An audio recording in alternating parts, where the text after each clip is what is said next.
Welcome back to Comic Book ASMR. Today we're going to be doing a small little comic book haul, but the books that we got are pretty good, so we're just going to get right into it. Hope you all enjoy. So first we have Bad Ideas Cul-de-sac number 3. And yeah, this book's just kind of fitting with the whole Halloween season and stuff like that. I really love the art in this book. It's just kind of all over the place as far as some stuff's like, you can see even here, some of it is not super detailed, but then you have like painting and stuff. And the whole thing is done in this paper stock as well, so it's not the usual new comic book page material.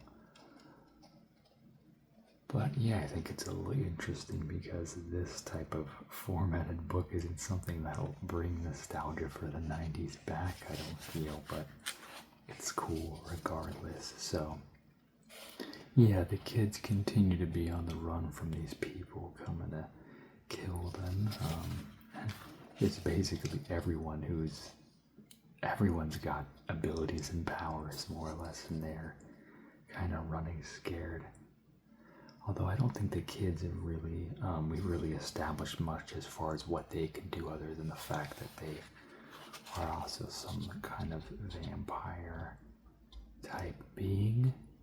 But all they've done is just fed a few times, and that's really it. You know, they haven't done any crazy abilities or powers, but yeah, so they're pretty much just still on the run, all this type of stuff going on.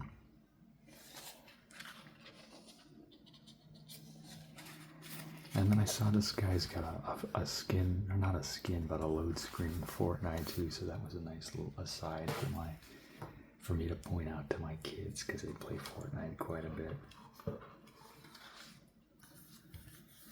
And we have Batman number 2. We have that Jim Lee cover on here. This story is very much a Robin story more than it is a Batman story. So that being said, it was a lot of fun. It's kind of has a lot to do with Robin being able to drive the Batmobile at one point, and like he's got like his vehicle in training, that car you saw him washing earlier and stuff. But it comes to a point where there's just basically this little crime fight with some kind of unimportant people that just kind of goes sideways.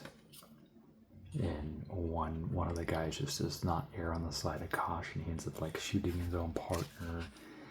Pretty much everyone gets hurt in that fight, including Batman. So it comes down to it. It's like he's not in a condition to drive because he's got his crap rocked here too. You see right here, he takes a shot right to the back here, which, you know, he's got his armored whatever, but still he's not feeling too great from it. So ends up being Robin's opportunity.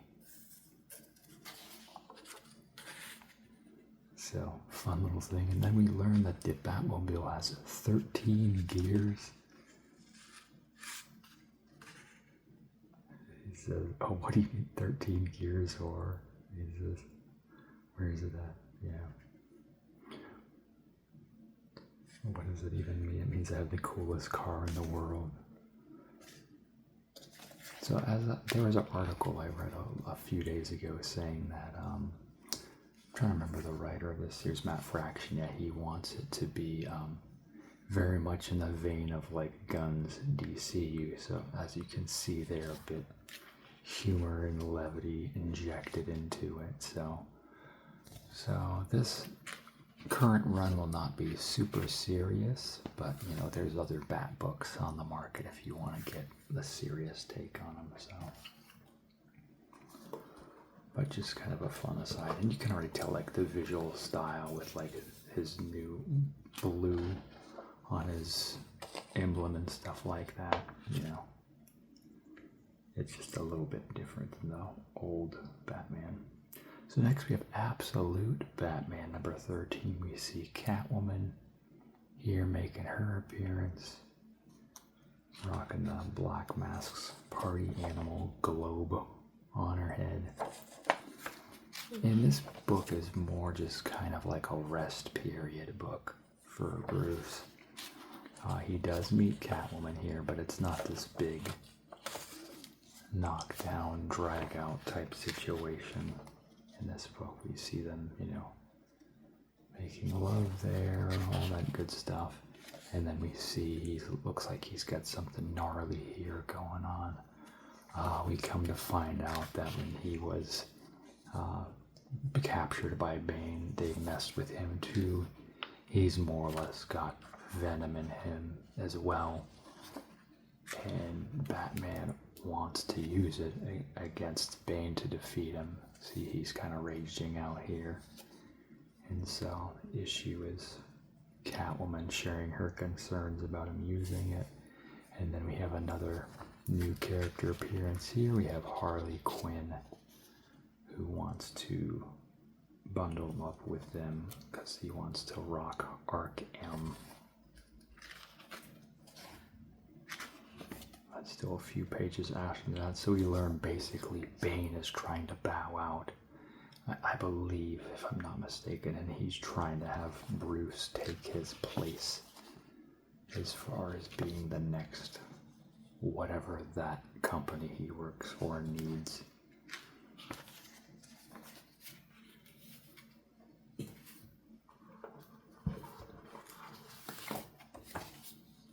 And we have Absolute Superman, number 12.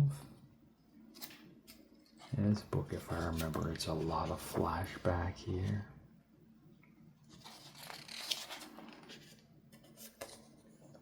So I'm trying to remember exactly what happens in this book, in all honesty. A whole lot of talking with his cape here. And yeah, it looks like he kind of gets away from things for a bit. He learns, I think this is when he's kind of an initial thing when he's meeting with people, with his body absorbing the sun. When he shakes this lady's hand, it like scalds her hand really bad because he's pretty much a walking conduit for the sun for his powers. So she got hurt just from shaking his hand. We see an altercation with the peacemakers there.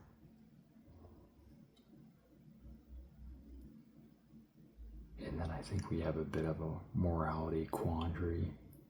He's kind of justify hurting and even killing, and everyone's kind of talking him out of it a little bit.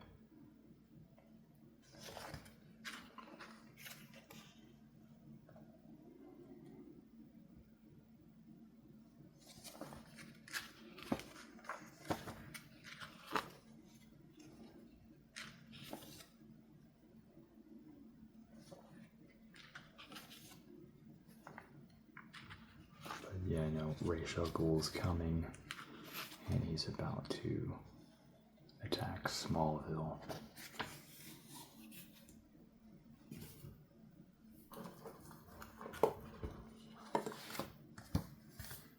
Next we have Action Comics number 1091.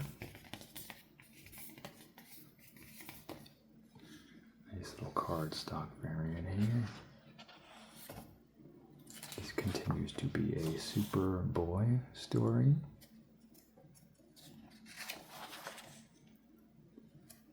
Still just him learning the ropes, trying to navigate, the safety of everyone he cares about, trying to get through his school day while still being bullied and having people stand up for him when they don't know he can hurt anyone at a moment's notice, but he's just not that type of person. They come across one of the pigs. I think it's a pig they're dissecting. Outside looked okay, but the inside is rotting, so they're like, oh, you can't always tell from the outside how something is inside. So then he makes the determination that the superhero he's been talking with has something wrong with him internally. And then I think, if I remember, he just kind of sends him back on his way, launching his ship back into space.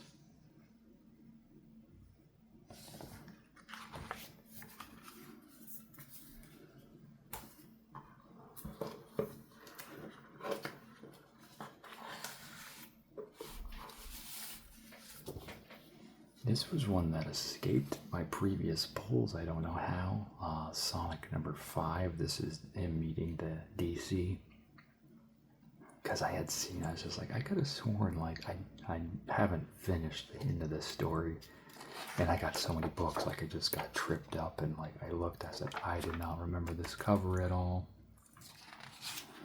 So yeah, this is the conclusion here. So we have Justice League with Sonic crew here going up against this kind of Death Egg apocalypse thing. And yeah, everyone's just kind of doing their team up thing. Everyone's using their powers here. You see Apocalypse, or not Apocalypse, Darkseid. He's getting switched up. You see Darkseid just doing his OP type stuff.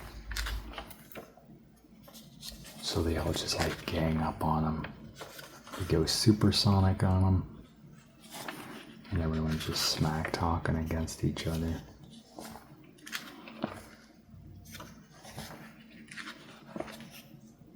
And I think more or less Darkseid just kind of does something that let's see what's he do here. He does something to, you know, the fabric of reality here. He just does a move, and they're all just like, oh, I guess we won, you know, and then everyone's just kind of off on their own, you know, rest period here. Interesting thing we see Robotnik talking with Luthor here. Lex Luthor, they've got a heavier set version of him, which we haven't seen a version of him drawn like that in a long time. So I think it's funnier they used a heavy version of Lex as opposed to like the physically fit one we've been seeing for a while now. So just kind of a nice little change of pace there, but that's at the end for now. So I'm sure it did so well that it'll get another crossover.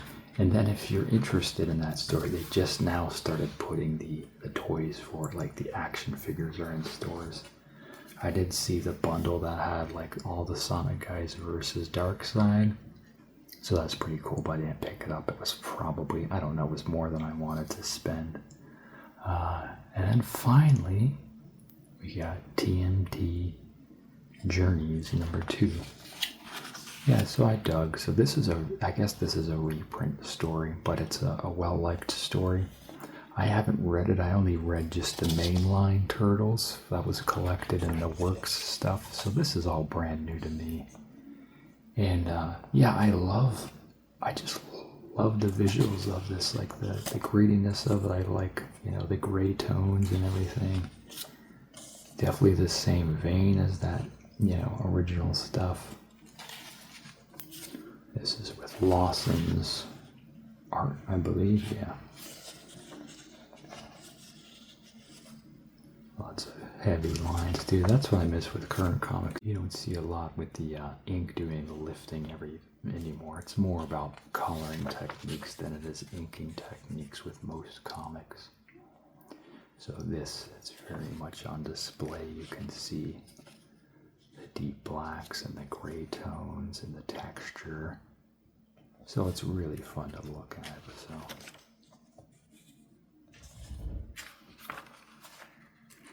I hear a cat trying to get out, so I'm gonna wrap it. I need to find these nice little painted covers, though. I know it. I like how IDW still gives you both covers and back too. I'm assuming these are the original covers when it came out, maybe. But those painted covers are glorious.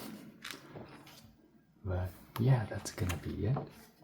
Make sure to like, comment, subscribe. Let me know what you want to see. And as always, you'll have a super slumber. Thanks. Bye.